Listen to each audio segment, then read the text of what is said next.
Let me first say that in visiting the wounded at Bethesda, how impressed I am with the care that they are receiving, and I want to commend you for that. I come from a military family, and my father was in military medicine for the second half of his career, and I volunteered at Fitzsimmons Army Medical Center in Aurora, Colorado, when I was a young person, 14 in 1969, and you know, obviously the technology, we've learned a lot about how to take care of particularly amputees, but I remember the morale just being terrible for those wounded. And I think as America became divided about the war in Vietnam, they became divided about support for our veterans, and they felt that was an Army installation, and they felt completely disconnected once they were wounded, that they were no longer really soldiers. Where the wounded I see in Bethesda are connected to their units, they feel that they're still a part of the military, and I like it that their rehabilitation is done in the military, and they're not shuttered off to VA facilities, and that's a separate discussion in terms of improving those. But I tracked a W amputee coming out of my district, Lance Corporal in the Marine Corps, who is able to not just walk but run on his prosthetics.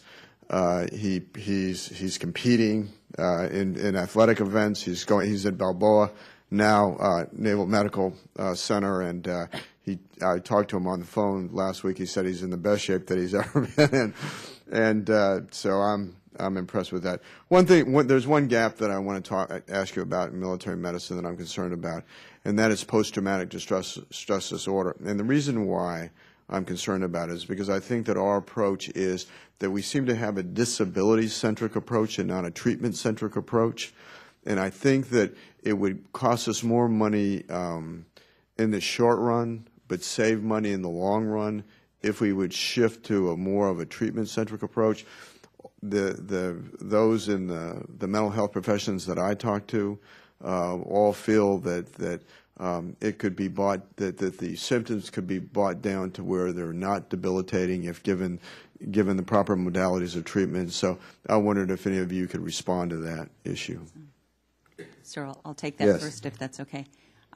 What we've looked at is really shifting more towards prevention, and I believe that's what you're talking about. And so we've, over the last couple years, we have a comprehensive behavioral health system of care where we have 5 touch points where our soldiers see a behavioral health specialist. Prior to deployment in theater, we've increased our behavioral health assets. We're using telebehavioral health, so that instead of waiting till they redeploy back to deal with some of the stressors and the symptoms associated with deployment, they're able to do that through telebehavioral health in some of the most remote areas in Afghanistan. And then we're also, we've overhired and across each of our regions using telebehavioral health so that we can shift that capability where the demand is. We're also looking, when you look at not just the behavioral health, but it's looking at stress reduction, anger management, alcohol use. So the approach now is more towards that prevention and looking at incorporating mindfulness, yoga, acupressure, acupuncture, so that we really help with decreasing some of that stress. Because we agree with you, it's we focused more on treatment, and over the last couple of years, it's been more towards prevention. And we have a ways to go, though.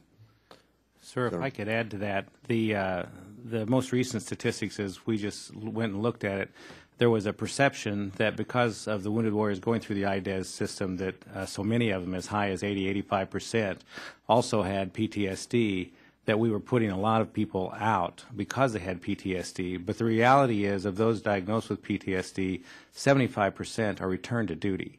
So our focus is on treatment. Obviously, I agree with General Horoho in terms of what we're doing to try and prevent this in the first place. But I do think that it's a bit of a misperception to think that we're not focused on treatment when we're bringing 75% back to duty. Admiral.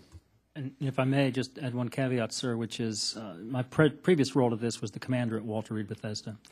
And you talked about the 2 signature injuries in your question. One was amputations and limb loss, and the other is traumatic brain injury and post-traumatic stress. And what we've learned in PTS and PTSD is that it not only takes the individual or the patient with it, it takes the family along too. In other words, it is a family illness and basically can be devastating not only to a single patient, such as loss of limb, but to family. And so we've provided a much more holistic approach now across the military, engaging family care at the same time that we engage the patient.